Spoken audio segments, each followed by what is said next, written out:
Hello friends, this is Pradeep and welcome to the ambitious channel. आज हम इस video में एनसीईआरटी 11th क्लास का इकोनॉमिक चैप्टर नंबर 7 डिस्कस करने वाले हैं। इसके पहले हमने 6 चैप्टर अपलोड किए हैं। आज हम इकोनॉमिक्स का 7th चैप्टर डिस्कस करने वाले हैं। हमारे आज के चैप्टर का नाम है रोजगार समृद्धि, अनौपचारिकरण एवं अन्य मुद्दे, और इसे इंग्लिश में एम्प्लॉयमेंट, ग्रोथ एंड इनफॉर्मलाइजेशन कहते हैं।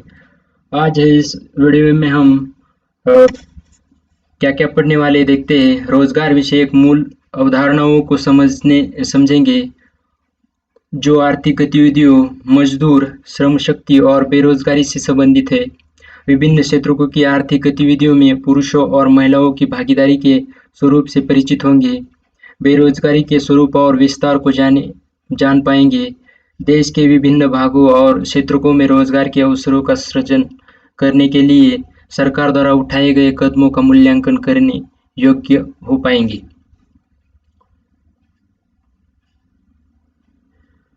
आज के चैप्टर का हमारा पहला एक कोट दिया है यहाँ पर महात्मा गांधी जी का। मेरी आपत्ति मशीन से नहीं, मशीन के प्रति सनक को लेकर है। इसी सनक का नाम श्रम का बचत करने वाली मशीनें हैं। हम उस सीमा तक श्रम की बचत करते जाएंगे जब तक ही हजारों लोग बेरोजगार होकर भूखों मरने के लिए सड़कों पर नहीं फेंक दिए जाते। ये महात्मा गांधी जी ने कहा हुआ सेंटेंस है। आज के चैप्टर का फर्स्ट टॉपिक परिचय देखते हैं। लोग तरह तरह के काम करते हैं। कुछ लोग खेतों, कारखानों, बैंकों, दुकानों आदि अनेक प्रकार के कार्यस्थलों पर काम करते हैं। कुछ व्यक्ति घर पर भी अन्य काम करते हैं। घर पर होने वाले काम अब बुनाई, फीते बनाना या हस्तकलाओं जैसे पारंपरिक कामों तक सीमित नहीं रह गए हैं, बल्कि इनमें सूचना प्रौद्योगिकी, उद्योग के प्रोग्राम बनाने जैसे आधुनिक काम भी शामिल हो चुके हैं। पहले कारखाने में काम करने का अर्थ किसी शहर में स्थित कर्मशाला में काम करना होता था, किंतु अब तो प्रौद्योगिकीय परिवर्तनों ने गांव के घर में ही औद्योगिक उत्पादन संभव बना दिया है। व्यक्ति कार्य क्यों करते हैं? कार्य की हमारे व्यक्तिगत और सामाजिक जीवन में एक महत्वपूर्ण भूमिका है। लोग आजीविका के लिए कार्य करते हैं। कुछ लोग तो उत्तराधिकारी के माध्यम से कार्य किए बिना भी धन मिल जाता है, किंतु ऐसे धन से किसी को पूर्ण संतोष नहीं होता। किसी कार्य से जुड़ा रहना हमें अपनी सार्थकता की अनुभूति प्रदान करता है। इसी के माध्यम से हम अन्य व्यक्तियों से सही अर्थों में संपर्क स्थापित करते हैं। प्रत्येक कार्यरत व्यक्ति सक्रिय रूप से राष्ट्रीय आय में योगदान करता है। इसी के माध्यम से वह विभिन्न आर्थिक क्रियाओं में भाग लेकर देश के आर्थिक विकास में हिस्सेदार बनता है। यही सही अर्थों में आजीविका उपार्जन है। हम केवल अपने लिए काम नहीं करते, अपने ऊपर निर्भर व्यक्तियों की आवश्यकताओं को पूरा करने के लिए कार्य करके भी उपलब्धि का अनुभव करते हैं। कार्य के इसी महत्व को समझकर महात्मा गांधी ने शिक्षा और हस्तकलाओं सहित विभिन्न प्रकार के कामों के माध्यम से प्रशिक्षण पर बल दिया था। कार्य कर रहे व्यक्तियों के अध्ययन से हमें देश में रोजगार की प्रकृति और गुणवत्ता के विषय में एक गहरी अंतर्दृष्टि प्राप्त होती है। इससे हमें अपने मानवीय संसाधनों को जानने और उनके उपयुक्त प्रयोग की योजनाएं बनाने में भी सहायता मिलती है। इससे विभिन्न उद्योगों तथा क्षेत्रों के राष्ट्रीय आय में योगदान का विश्लेषण करने में भी सहायता मिलती है। ये समाज के सीमांत वर्गों, बाल श्रमिकों आदि के शोषण की समस्याओं का निदान करने में भी सहायक सिद्ध होते हैं। टॉपिक नंबर 2, श्रमिक और रोजगार। रोजगार क्या है? श्रमिक कौन होता है? जब एक किसान खेतों में काम करता है तो वह खाद्यान्न और उद्योगों के लिए कच्चे माल का उत्पादन करता है। कपास ही कपड़े के कारखानों और उद्योग घरों में कपड़े का रूप धारण कर लेता है। गाड़ियां सामान को एक स्थान से दूसरे स्थान तक पहुंचाती है हम जानते हैं कि किसी देश में एक वर्ष में उत्पादित सभी वस्तुओं और सेवाओं का कुल मौद्रिक मूल्य इसका सकल घरेलू उत्पादन कहलाता है। हमें निर्यात के लिए मूल्य प्राप्त होता है और आयात का मूल्य चुकाना पड़ता है। इसमें हम देखते हैं कि देश का निव्वल अर्जन धनात्मक हो सकता है यदि निर्यात का मूल्य आयात की अपेक्षा अधिक रहे, या ऋणात्मक हो सकता है यदि आयात का मूल्य निर्यात की अपेक्षा अधिक रहे, या शून्य हो सकता है यदि आयात और निर्यात के मूल्य समान हों। हम प्राप्त अर्जनों का उपयोग करते हैं प्लस या माइनस, तो हमें उस वर्ष के लिए देश का सकल घरेलू उत्पादन प्राप्त होता है। सकल राष्ट्रीय उत्पादन में योगदान देने वाले सभी क्रियाकलापों को हम आर्थिक क्रियाएं कहते हैं। वे सभी व्यक्ति जो आर्थिक क्रियाओं से संलग्न होते हैं श्रमिक कहलाते हैं, चाहे वो उच्च या निम्न किसी भी स्तर पर कार्य कर रहे हैं। यदि इनमें से कुछ लोग बीमारी, जख्म होने आदि शारीरिक कष्टों, खराब मौसम, त्योहार या सामाजिक धार्मिक उत्सवों के कारण अस्थायी रूप से काम पर नहीं आ पाते, तो भी उन्हें श्रमिक ही माना जाता है। इन कामों में लगे मुख्य श्रमिकों की सहायता करने वालों को भी हम श्रमिक ही मानते हैं। आमतौर पर हम ऐसा सोचते हैं कि जिन्हें काम के बदले नियोक्ता द्वारा कुछ भुगतान किया जाता है, उन्हें श्रमिक कहा जाता है, पर ऐसा नहीं है। जो व्यक्ति स्वयं नियोजित होते हैं, वे भी श्रमिक ही होते हैं। भारत में रोजगार की प्रकृति बहुमुखी है। कुछ लोगों को वर्ष भर रोजगार प्राप्त होता है, तो कुछ लोग वर्ष में कुछ महीने की रोजगार पाते हैं। अधिकांश मजदूरों को अपने कार्य की उचित मजदूरी नहीं मिल पाती। वैसे श्रमिकों की संख्या का अनुमान लगाते समय जितने भी व्यक्ति आर्थिक कार्यों में लगे होते हैं, उन सबको रोजगार में लगे लोगों की श्रेणी में शामिल किया जाता है। आप विभिन्न आर्थिक क्रियाओं में लगे व्यक्तियों की संख्या ये जानने को उत्सुक होंगे। वर्ष 2011-12 में भारत की कुल श्रम शक्ति का आकार लगभग 473 मिलियन आंका गया था। क्योंकि देश के अधिकांश लोग ग्रामीण क्षेत्रों में निवास करते हैं, इसलिए ग्रामीण श्रम बल का अनुपात भी शहरी श्रम बल से कहीं अधिक है। इन 473 मिलियन श्रमिकों में 3/4 श्रमिक ग्रामीण हैं। भारत में श्रम शक्ति में पुरुषों की बहुलता है। श्रम बल में लगभग 70% पुरुष तथा शेष इसमें महिला तथा पुरुष बाल श्रमिकों को भी शामिल किया जाता है। महिलाएं हैं। ग्रामीण क्षेत्र में महिला श्रमिक कुल श्रम बल का 1/3 है, तो शहरों में केवल 20% महिला ही श्रम बल में भागीदार पाई गई है। महिलाएं खाना बनाने, पानी लाने, ईंधन बीनने के साथ साथ खेतों में भी काम करती है। उन्हें नगद या अनाज के रूप में मजदूरी नहीं मिलती। कितने ही मामलों में तो कुछ भी भुगतान नहीं किया जाता।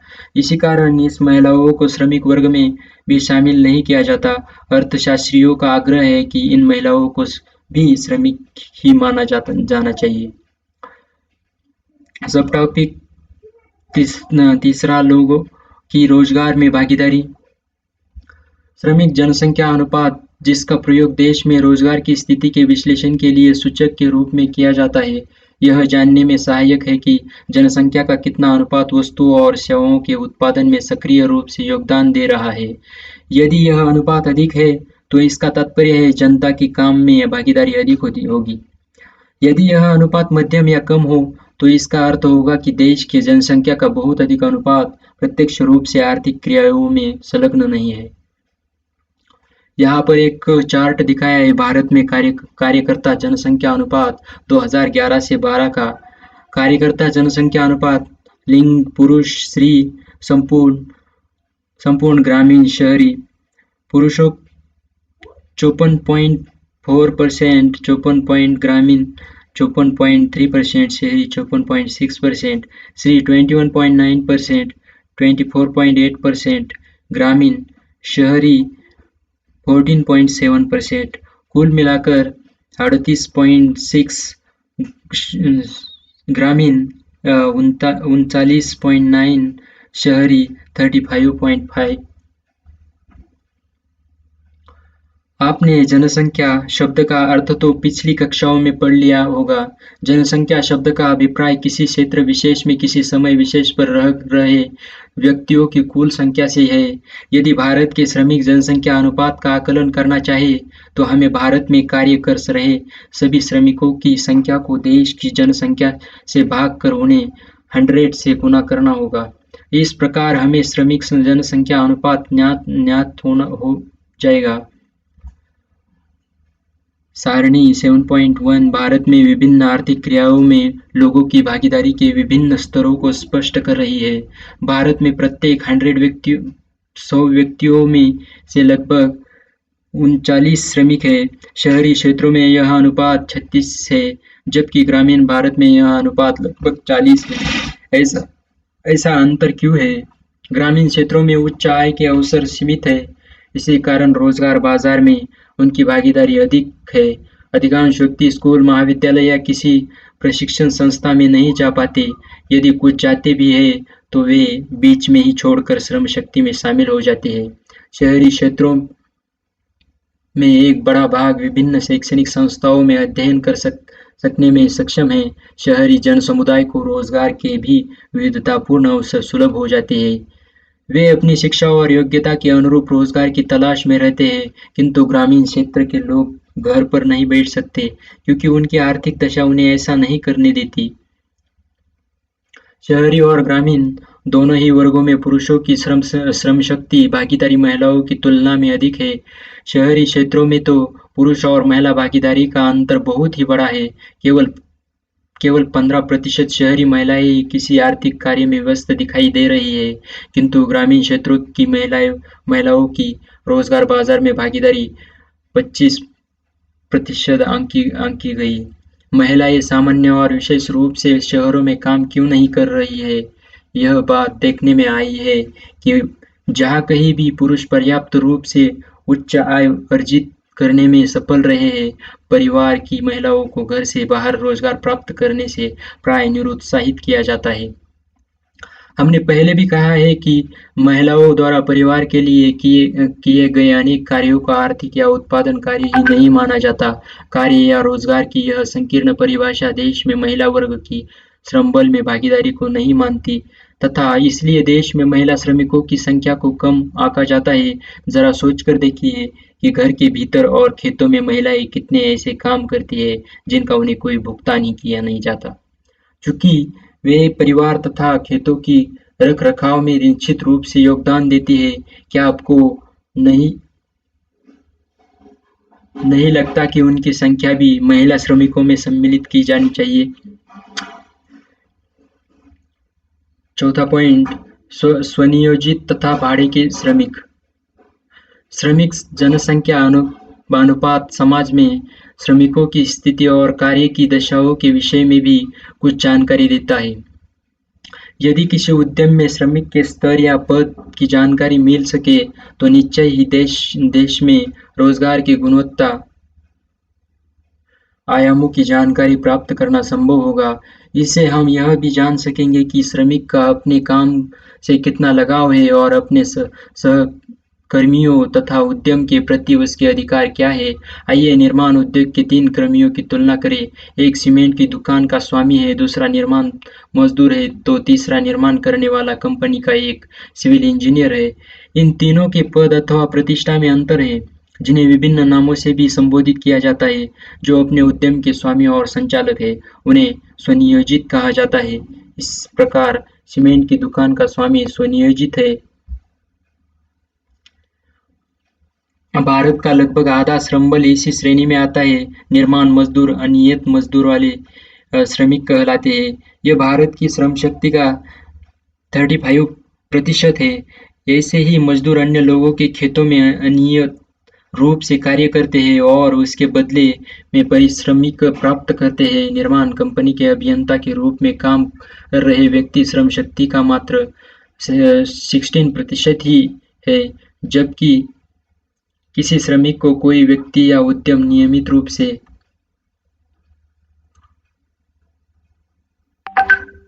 आरेख दिया गया है। यहाँ पर एक क्षेत्रानुसार रोजगार वितरण। शहरी स्वयं कार्यरत यहाँ पर दिखाया है, ये 43% स्वयं कार्यरत है। और अकस्मित अकस्मित पारिश्रमिक श्रमिक कर्मचारी ये 15% है। और नियमित वेतनभोगी कर्मचारी 42% दिखाया गया है। इधर ग्रामीण श्रमिक का इधर चार्ट दिखाया गया है। नियमित वेतनभोगी कर्मचारी 9% है। और आकस्मिक परिश्रम कर्मचारी 35% दिखाया है। और स्वयं कार्यरत 56%।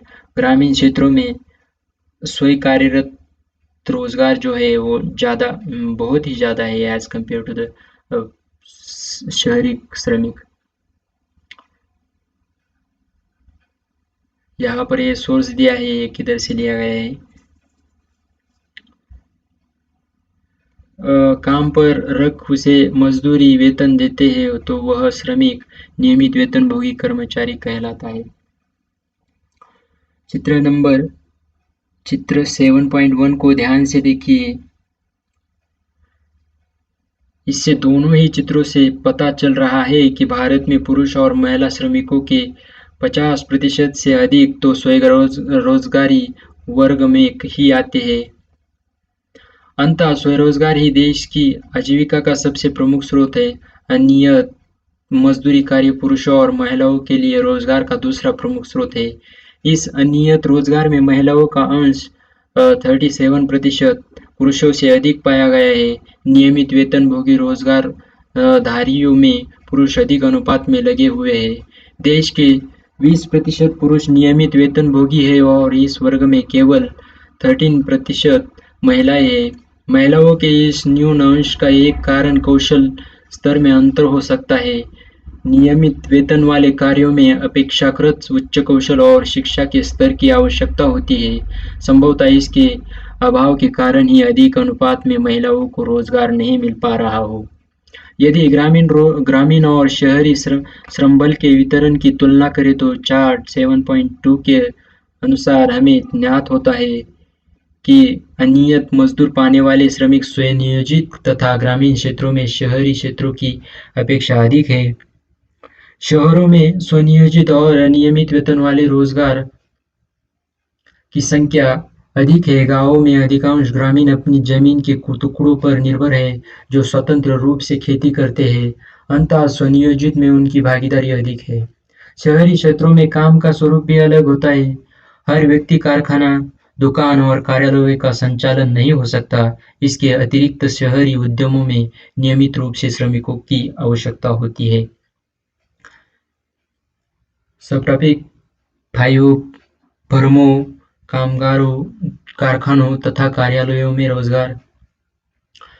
देश के आर्थिक विकास क्रम में श्रम शक्ति का कृषि तथा अन्य संबंधित क्रियाकलापों से उद्योगों और सेवाओं की ओर प्रवाह होता है। इसी प्रक्रिया में मजदूर ग्रामीण क्षेत्रों से शहरों में प्रवेशन करते हैं। धीरे धीरे उद्योग भी सकल रोजगार में अपना अंश खोने लगते हैं क्योंकि सेवा क्षेत्र में बहुत तीव्र दर पर प्रसार होने लगता है। श्रम शक्ति के कार्यानुसार या उद्योगवार वितरण से रोजगार स्वरूप के ये परिवर्तन सहज ही स्पष्ट हो जाते हैं। सामान्यतया आर्थिक क्रियाओं को 8 विभिन्न औद्योगिक वर्गों में विभाजित करते हैं। ये है कृषि। सामान्यतः आर्थिक क्रियाओं को 8 विभिन्न औद्योगिक वर्गों में विभाजित करते हैं। ये है 1 कृषि, 2 खनन और उत्खनन, 3 विनिर्माण, 4 विद्युत, गैस एवं जलापूर्ति, 5 निर्माण कार्य, 6 वाणिज्य, 7 परिवहन और भंडारण तथा 8 सेवाएं। सरलता के लिए सभी कार्ययुक्त व्यक्तियों को 3 प्रमुख वर्गों में विभाजित किया जा सकता है। एक प्राथमिक क्षेत्र जिसमें तथा ख सम्मिलित है, यानी कि खनन और उत्खनन सम्मिलित है। द्वितीय क्षेत्र जिसमें अम, कृषि, खनन और उत्खनन और विनिर्माण, ये 3 क्षेत्र को शामिल शामिल किए जाते हैं। 3 इसे सेवा क्षेत्र कहते हैं और इसमें इसमें शेष तीनों उपवर्ग क, ख तथा ग को रखा जाता है। सारणी से 7.2 में हम भारत में वर्ष 2011 से 12 में विभिन्न उद्योगों में कार्यरत श्रमिकों के विषय में जानकारी दे रहे हैं। भारत में अधिकांश श्रमिकों के रोजगार का स्रोत प्राथमिक क्षेत्र ही है। द्वितीय क्षेत्र केवल लगभग 24% श्रमबल को नियोजित कर रहा है। लगभग 27% श्रमिक सेवा क्षेत्र में संलग्न है। सारणी 7.2 भी यह स्पष्ट कर रही है कि ग्रामीण भारत की लगभग 64% श्रमशक्ति कृषि, वन और मत्स्य पर निर्भर है। लगभग 20% ग्रामीण श्रमिक उद्योग में कार्यबल का वितरण ही विनिर्माण उद्योग, निर्माण और अन्य क्षेत्रों में लगे हुए हैं। केवल 17% ग्रामीण श्रमिकों को सेवा क्षेत्र से ही रोजगार मिलता है, किंतु शहरी क्षेत्रों में कृषि और खनन रोजगार के प्रमुख स्रोत नहीं है। जहां अधिकांश लोग सेवा क्षेत्र में कार्यरत है, 60% शहरी श्रमिक सेवा क्षेत्र में हैं। लगभग 30% शहरी श्रमिक द्वितीय क्षेत्र में नियोजित है।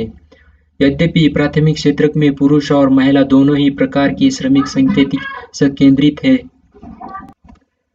जहां अधिकांश लोग सेवा क्षेत्र में कार्यरत है, 60% शहरी श्रमिक सेवा क्षेत्र में है। लगभग 30% शहरी श्रमिक द्वितीय क्षेत्र में नियोजित है। यद्यपि प्राथमिक क्षेत्र में पुरुष और महिलाएं दोनों ही प्रकार के श्रमिक संकेंद्रित है, पर वहां महिलाओं का संकेंद्रण बहुत अधिक है। इस प्राथमिक क्षेत्र में लगभग 63% महिलाएं कार्यरत है, जबकि इस क्षेत्र में काम कर रहे हैं पुरुषों की संख्या आधे से ही कम है। पुरुषों को द्वितीयक और सेवा क्षेत्र दोनों में ही रोजगार के अवसर प्राप्त हो जाते हैं। संप्रति सब टॉपिक 6 समृद्धि एवं परिवर्तनशील रोजगार संरचना। हमने अध्याय 2 और 3 में विस्तार से नियोजन रणनीतियों के बारे में पढ़ा था। यहाँ हम केवल 2 विकास सूचनाओं पर विचार करेंगे। यह है रोजगार समृद्धि और सकल घरेलू उत्पादन। 50 वर्षों से चल रहे योजनाबद्ध विकास का ध्येय राष्ट्रीय उत्पादन और रोजगार में वृद्धि के माध्यम से अर्थव्यवस्था का प्रसार रहा है। 1960 से 2010 की अवधि में भारत में सकल घरेलू उत्पादन में सकारात्मक वृद्धि हुई है और यहाँ पर रोजगार तथा सकल घरेलू उत्पादन में समृद्धि का ग्राफ दिखाया है। 1951 से 2012 तक का ये मैप दिखाया है। यहाँ पर जीडीपी दिखाया है। इस लाइन से ये कम डार्क है, ये इस लाइन से ग्रे कलर के लाइन में कलर में वो जीडीपी दिखाया है और रोजगार ऐसे डार्क ब्लैक में दिखाया है। एक्स एक्सिस पर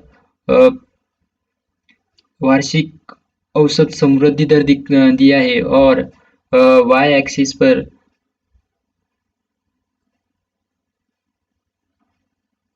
ईयर्स दिए है।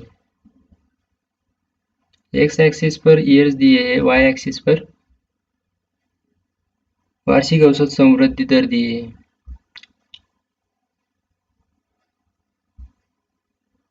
यहाँ पर रोजगार पद्धति की प्रवृत्ति, क्षेत्र और स्थिति 1972 और 2012 प्रतिशत में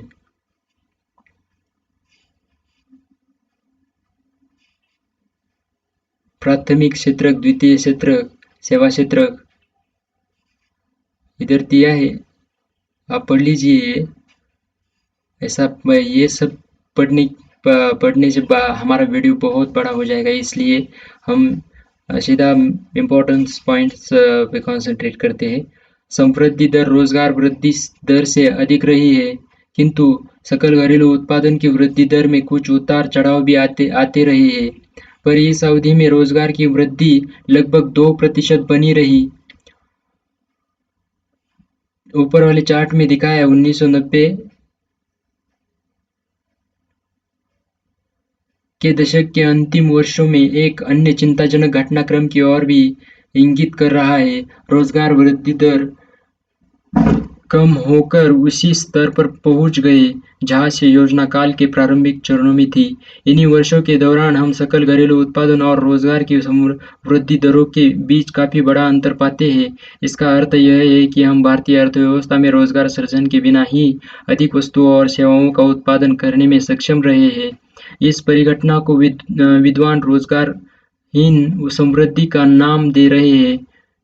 अभी तक हमने देखा कि रोजगार सकल घरेलू उत्पादन की वृद्धि की तुलना में किस तरह बढ़ा है। अब यह जानना भी आवश्यक है कि रोजगार और सकल घरेलू उत्पादन की वृद्धि दरों के इन स्वरूपों ने विभिन्न वर्गों के श्रम बल पर किस प्रकार के प्रभाव डाले। इससे हम समझ पाएंगे कि हमारे देश में किस प्रकार के रोजगार अवसरों का सृजन हो रहा है। आइए पिछले खंड में बताए गए तो दो सूचकों पर एक बार फिर से विचार करें।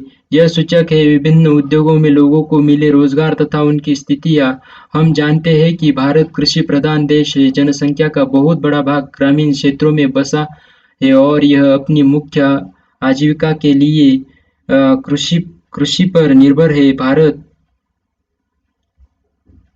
सहित अनेक देशों के विकास रणनीतियों का ध्येय कृषि पर निर्भर जनसंख्या के अनुपात को कम करना रहा है। औद्योगिक क्षेत्रों के आधार पर श्रमबल का वितरण यह दिखाता है कि श्रमबल कृषि कार्यों से हटकर और गैर कृषि कार्यों की और बड़े पैमाने पर बढ़ रहा है। जहां 1972-73 में प्राथमिक क्षेत्र प्रतिशत श्रमबल लगा था, वही 2011-12 में यह अनुपात घटकर 50% रह गया है। द्वितीयक और सेवा क्षेत्र भारत के श्रमबल के लिए आशावादी भविष्य का संकेत दे रहे हैं। आप देखेंगे कि इन क्षेत्रकों की हिस्सेदारी क्रमशः 11 से बढ़कर 24 और 15 से बढ़कर 27% हो गई है। विभिन्न स्थितियों में श्रमबल के वितरण को देखें तो पिछले 4 दशकों 1972 से 2012 में लोग स्वरोजगार और नियमित वेतन रोजगार से हटकर अनियमित श्रम की ओर बढ़ रहे हैं। फिर भी स्वरोजगार रोजगार का सबसे बड़ा स्रोत बना हुआ है। विशेषज्ञ स्वरोजगार तथा नियमित वेतन से अनियमित श्रम रोजगार की ओर जाने की प्रक्रिया को श्रम बल के अनियमितीकरण का नाम देते हैं। इससे मजदूरों की औपचारिक क्षेत्र में रोजगार संघीय श्रम मंत्रालय देश के विभिन्न भागों में स्थित रोजगार कार्यालयों के माध्यम से औपचारिक क्षेत्र में रोजगार संबंधित राजकार्य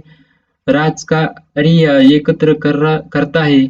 क्या आप जानते हैं कि औपचारिक क्षेत्र में सबसे बड़ा रोजगारदाता कौन है? वर्ष 2012 में इस क्षेत्र में कार्य कर रहे हैं 30 मिलियन कर्मचारियों में से 1.8 करोड़ कर्मचारी सार्वजनिक क्षेत्र में कार्यरत थे। यहाँ भी पुरुषों का ही वर्चस्व है। महिलाएं औपचारिक क्षेत्र के कर्मचारियों की केवल 1/16 अंश ही थी। अर्थशास्त्रियों ने पाया है कि 1991 से आर्थिक सुधार प्रक्रिया ने औपचारिक क्षेत्र में कार्य कर रहे कर्मियों की संख्या को कम किया है। आपका क्या मत है? की दशा बहुत नाजुक हो जाती है। यह कैसे हो रहा है? सारणी 7.2 में वर्णित अहमदाबाद का विशेष अध्ययन देखें। सब टॉपिक 7 भारतीय श्रम बल का अनौपचारिकरण। पिछले खंड में हमने पाया कि श्रम बल में अनियमित श्रमिकों का अनुपात निरंतर बढ़ रहा है। स्वतंत्रता के बाद से विकास योजनाओं का एक ध्येय जनसामान्य के लिए सम्मानपूर्ण आजीविका का प्रबंध सुनिश्चित करना भी बताया गया है।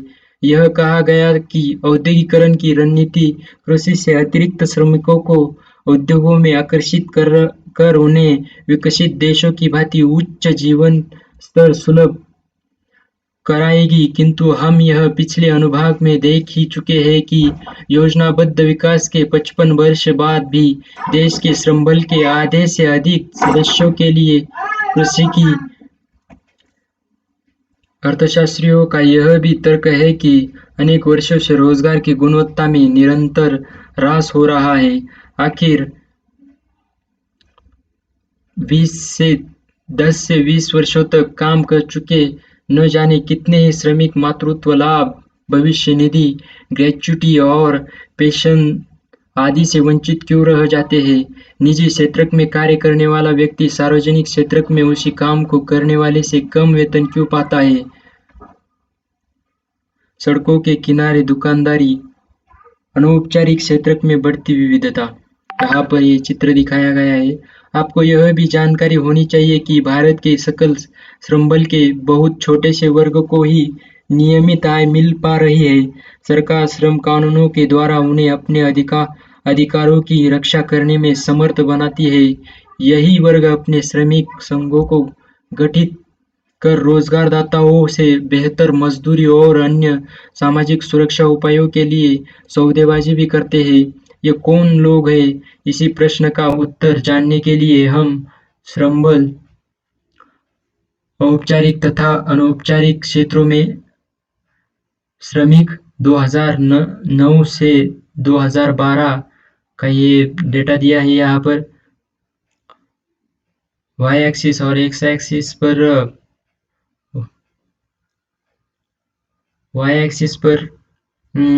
श्रमिकों की संख्या दी है और एक्स एक्सिस पर औपचारिक अनौपचारिक का श्रमबल दिया है। यहाँ पर देखिए औपचारिक बहुत ही कम दिखाया है और अनौपचारिक 310 और 133 दिखाया है। अहमदाबाद में अनौपचारीकरण। अहमदाबाद एक समृद्ध नगर है। यहाँ की समृद्धि का आधार 60 से अधिक कपड़े के कारखाने का उत्पादन है, जिनमें 1,50,000 श्रमिक काम करते हैं। पिछली एक शताब्दी में इन श्रमिकों ने एक निश्चित सीमा में आय की सुरक्षा हासिल कर ली थी। इनके निश्चित रोजगार थे और इन्हें मिल रहे वेतन निर्वाह के लिए पर्याप्त थे। साथ ही इन्हें अनेक प्रकार के सामाजिक सुरक्षा लाभ भी मिलने लगे, जो उनकी स्वास्थ्य और वृद्धावस्था की सुरक्षा सुनिश्चित करते थे। उनका एक सशक्त श्रमिक संघ भी था, जो न केवल श्रम विवादों में उनका प्रतिनिधित्व करता था, बल्कि श्रमिकों और उनके परिवारों के लिए अनेक जनहितकारी क्रियाओं का संचालन भी करता था। किंतु 1980 दशक के प्रारंभ में संपूर्ण देश में कुछ कपड़ा मिलें बंद होने लगी। मुंबई जैसी कुछ जगहों में मिल तेजी से बंद हो गई। अहमदाबाद में मिलबंदी की यह प्रक्रिया कुछ धीमी रही और 10 वर्षों तक खींच गई। इस अवधि में कम से कम 80,000 स्थायी तथा 50,000 गैर स्थायी कपड़ा मजदूरों का रोजगार छीन गया और वे अनौपचारिक क्षेत्र का सहारा लेने को विवश हो गए।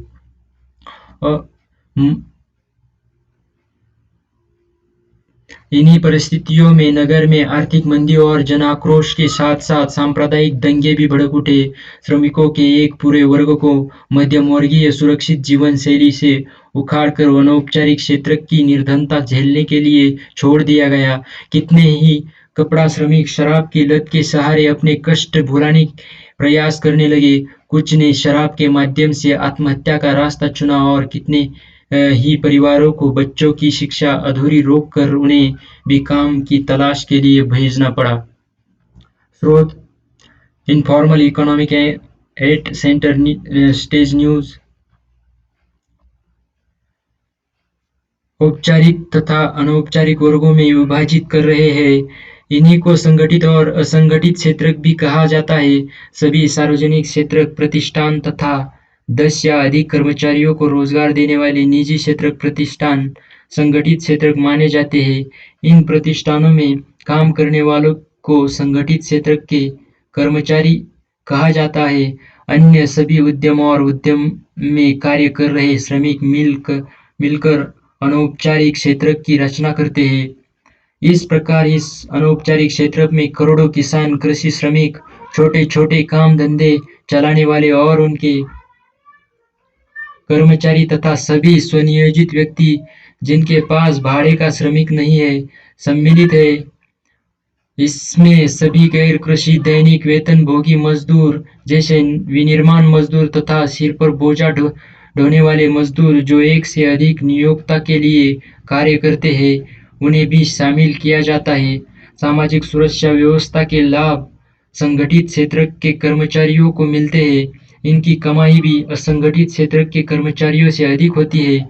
विकास योजनाओं में सैद्धांतिक रूप से यह माना गया था कि जैसे-जैसे अर्थव्यवस्था विकसित होगी, अधिकाधिक श्रमिक औपचारिक क्षेत्र में सम्मिलित होते जाएंगे और अनौपचारिक क्षेत्र के श्रमिकों का अनुपात बहुत कम रह जाएगा। किंतु वास्तव में भारत में क्या हुआ? नीचे दिए गए आरेख को देखें जिसमें संगठित तथा असंगठित क्षेत्रों में श्रमबल का वितरण दर्शाया गया है। खंड 7.2 में हमने जाना था कि भारत में 473 मिलियन श्रमिक हैं, केवल 30 मिलियन श्रमिक ही औपचारिक क्षेत्र में कार्य कर रहे हैं। क्या आप इनका प्रतिशत अनुपात आकलित कर पाएंगे? ये मात्र 6% है। 430/473 इंटू 100। दूसरे शब्दों में देश के 94% श्रमिक बेरोजगार मिल श्रमिक अनियमित रोजगार की प्रतीक्षा में। यहाँ पर चित्र दिखा है, यह अनौपचारिक रोजगार है।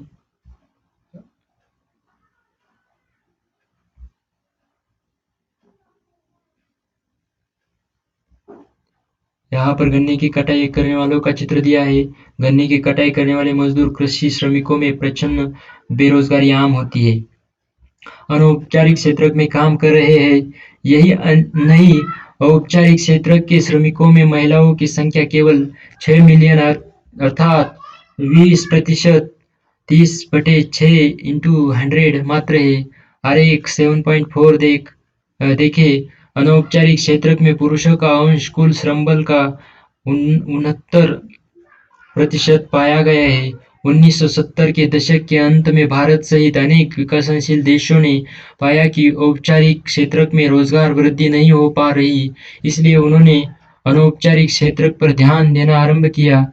किंतु अनौपचारिक क्षेत्र के उद्यमों और उनके श्रमिकों की आय नियमित नहीं होती और उन्हें सरकार से भी किसी प्रकार का संरक्षण और नियमन नहीं मिल पाता। श्रमिकों को बिना क्षति पूर्ति के ही काम से निकाल दिया जाता है। अनौपचारिक क्षेत्र उपक्रमों में प्रयुक्त प्रौद्योगिकी पुरानी हो चुकी है तथा ये किसी प्रकार के लेखा खाते भी नहीं रखते हैं।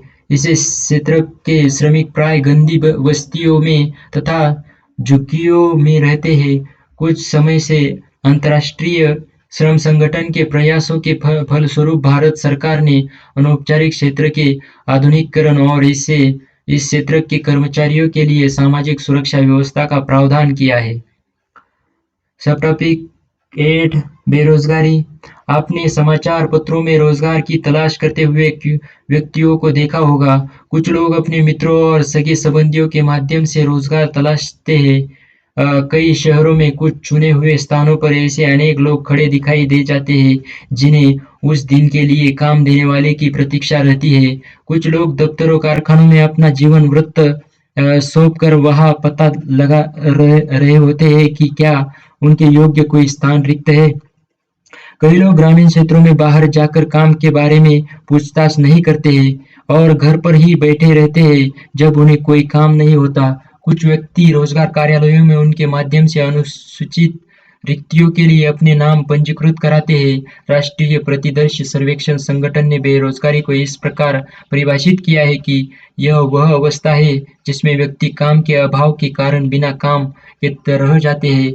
वे कार्यरत व्यक्ति नहीं है परंतु रोजगार कार्यालयों, मध्यस्थों, मित्रों, संबंधियों आदि के माध्यम से या संभावित रोजगारदाताओं को आवेदन देकर या वर्तमान परिस्थितियों और प्रचलित मजदूरी दर पर काम करने की अपनी इच्छा प्रकट कर कार्य तलाशते हैं।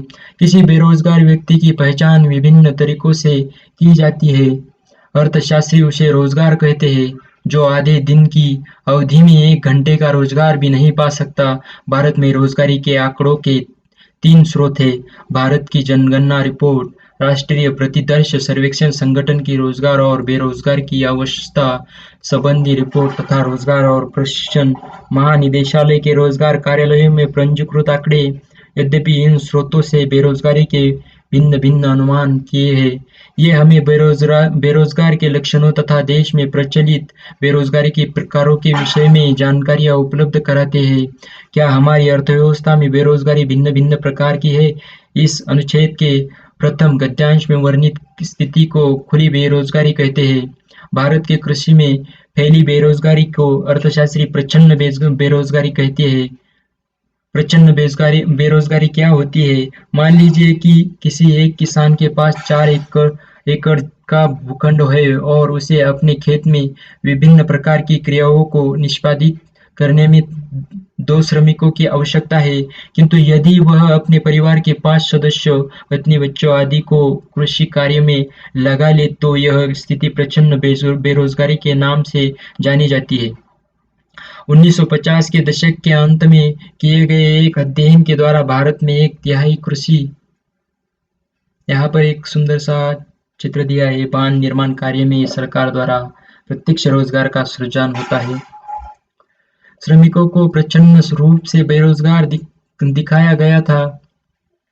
आपने यह भी देखा होगा कि बड़ी संख्या में लोग शहरों की ओर प्रवासन करते हैं, वहाँ नौकरी करते हैं और सीमित अवधि तक वहाँ रहते हैं, पर वर्षा ऋतु आरंभ होते ही वे अपने गांव लौट आ जाते हैं। वे ऐसा क्यों करते हैं? कारण यही है कि कृषि का कार्य मौसमी होता है। वर्ष भर गांव में रोजगार के अवसर नहीं होते। जब खेत में काम नहीं होता है तो लोग शहर की ओर जाते हैं और काम खोजते हैं। ऐसी बेरोजगारी की अवस्था को मौसमी बेरोजगारी कहते हैं। भारत में बेरोजगारी का ये प्रकार भी बहुत बड़े स्तर पर प्रचलित है। यद्यपि हमने देखा है कि रोजगार समृद्धि दर बहुत धीमी रही है, पर क्या आपने लोगों को बहुत लंबे समय तक रोजगार से वंचित देखा है?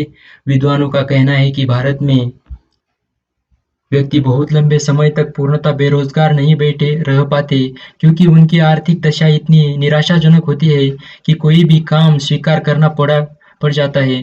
आप उन्हें ऐसे काम भी करते हुए देख सकते हैं कि जिन्हें कोई अन्य व्यक्ति नहीं कर सकता। इनमें बहुत ही असुविधाजनक, अस्वस्थ तथा जोखिम भरे कार्य भी होते हैं। केंद्र तथा राज्य सरकारों ने भी निम्न आय परिवारों के बेहतर रहन-सहन के लिए विभिन्न रोजगार सृजित किए हैं और इसके लिए पहल की है। इस विषय में अगले परिच्छेद में चर्चा की जाएगी। सब टॉपिक 9 सरकार और रोजगार सृजन। हाल ही में भारत की संसद ने राष्ट्रीय ग्रामीण रोजगार गारंटी अधिनियम 2005 पारित किया है। यदि देश के ग्रामीण परिवारों के सदस्यों को अकुशल श्रमिक के रूप में कार्य करने को 100 दिन का दिहाड़ी उपलब्ध कराने की गारंटी देता है। ग्रामीण क्षेत्रों में जिन्हें नौकरी की आवश्यकता है, उनके लिए रोजगार के अवसरों का सृजन करने के लिए यह सरकार द्वारा संचालित अनेक उपायों में से एक है। स्वतंत्रता प्राप्ति के बाद से संघीय और राज्य सरकारें रोजगार सृजन हेतु अवसरों की रचना करने में बहुत महत्वपूर्ण भूमिका निभाती आ रही है। इनके प्रयासों को 2 वर्गों में विभाजित किया जा सकता है: प्रत्यक्ष तथा अप्रत्यक्ष। जैसा कि आपने पिछले अनुभाग में पढ़ा कि प्रथम श्रेणी में सरकार अपने विभिन्न विभागों में प्रशासकीय कार्यों के लिए नियुक्तियां करती है। सरकार अनेक उद्योग, होटल और परिवहन कंपनियां भी चला रही है। इन सब में भी यह प्रत्यक्ष रूप से रोजगार प्रदान करती है। जब सरकारी उद्यमों में उत्पादन स्तर में वृद्धि होती है तो उन उद्यमों को सामग्रियों की पूर्ति करने वाले निजी उद्यमों को भी अपना उत्पादन बढ़ाने का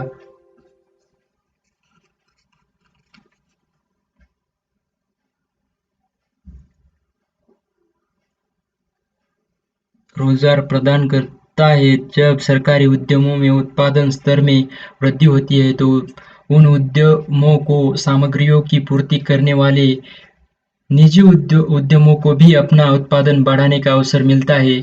इससे भी अर्थव्यवस्था में नए रोजगार अवसर पैदा होते हैं। उदाहरण के लिए एक सरकारी अस्पताल मिल में उत्पादन वृद्धि से उस सरकारी कंपनी में रोजगार में प्रत्यक्ष वृद्धि होती है। साथ ही उस इस्पात मिल को उत्पादों की पूर्ति करने वाली और उससे इस्पात खरीदने वाली निजी कंपनियों को भी अपने अपने उत्पादन और रोजगार बढ़ाने का अवसर मिल जाता है। यह सरकार द्वारा अप्रत्यक्ष रूप से अर्थव्यवस्था में रोजगार के अवसरों का सृजन है। आपने अध्याय 4 में ध्यान से ध्यान दिया होगा कि सरकारों द्वारा गरीबी निवारण के लिए चलाए जा रहे अनेक कार्यक्रमों का क्रियान्वयन भी रोजगार सृजन के माध्यम से ही होता है। उन्हें रोजगार सृजन कार्यक्रम भी कहा जाता है।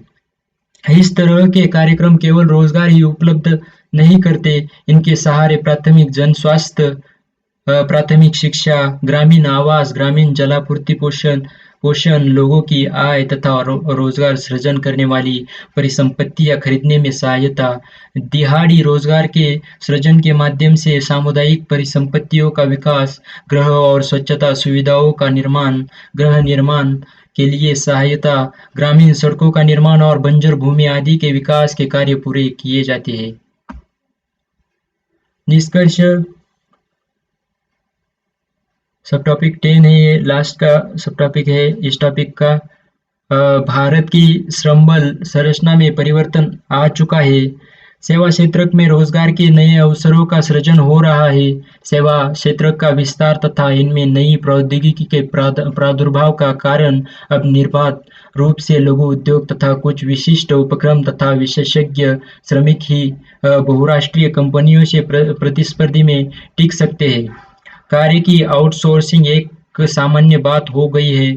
इसका तात्पर्य यही है कि एक बड़ी फर्म के लिए यह लाभप्रद है कि वह अपने विशिष्ट विभागों जैसे विधि, कंप्यूटर प्रोग्रामिंग या ग्राहक सेवा अनुभाग को बंद कर छोटे उद्यमियों को बड़े पैमाने पर छोटे-छोटे रोजगार उपलब्ध कराए, जो कि ये दूसरे देशों में भी स्थित हो सकता है।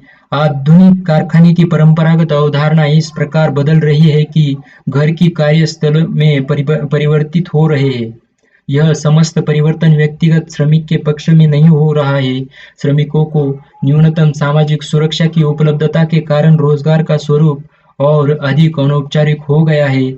इसके बावजूद पिछले 2 दशकों में सकल घरेलू उत्पादन में तीव्र वृद्धि हुई है, लेकिन इसके साथ ही रोजगार के अवसरों का सृजन नहीं होने के कारण सरकार को विशेष तौर से ग्रामीण क्षेत्रों में रोजगार के अवसरों का सृजन करने के लिए बाध्य होना पड़ा है। पुनरावर्तन वैसे व्यक्ति जो आर्थिक क्रियाओं में संलग्न है और इस प्रकार संकल राष्ट्रीय उत्पादन में योगदान कर रहे हैं, उन्हें हम श्रमिक कहते हैं। देश की जनसंख्या के 5 में से 2 व्यक्ति विभिन्न आर्थिक क्रियाओं में लगे हैं। मुख्यतः ग्रामीण पुरुष देश के श्रम बल का सबसे बड़ा वर्ग है। भारत में अधिकांश श्रमिक स्वनियोजक है। अनियत दिहाड़ी मजदूर तथा नियमित वेतनभोगी कर्मचारी मिलकर भी भारत की समस्त श्रम शक्ति के अनुपात के आधे से भी कम ही रह जाते हैं।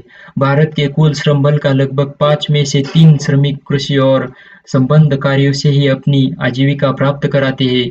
हाल के कुछ वर्षों से रोजगार वृद्धि में शिथिलता आई है।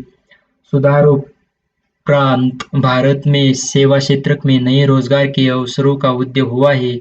ये नए रोजगार मुख्यतः अनौपचारिक क्षेत्र के ही अंतर्गत आते हैं तथा इनके कार्य की प्रकृति अधिकांशतः अनियत है। सरकार देश में सबसे बड़ा औपचारिक क्षेत्र नियोक्ता है। प्रचंड बेरोजगारी ग्रामीण रोजगारी का आम प्रकार है। भारत की श्रम बल की संरचना में बड़ा परिवर्तन आया है। अपनी विभिन्न योजनाओं और नीतियों द्वारा सरकार प्रत्यक्ष तथा परोक्ष रूप में रोजगार सृजन के लिए प्रयास कराती है। यहाँ पर ये हमारा चैप्टर खत्म होता है। दोस्तों, मुझे आशा है कि आपको ये वीडियो पसंद आया होगा। इसलिए वीडियो को लाइक करिए, ज़्यादा से ज़्यादा शेयर करिए और हमारे चैनल को अभी तक सब्सक्राइब नहीं किया है तो इस चैनल को सब्सक्राइब ज़रूर कीजिए। Thank you so much for watching this video.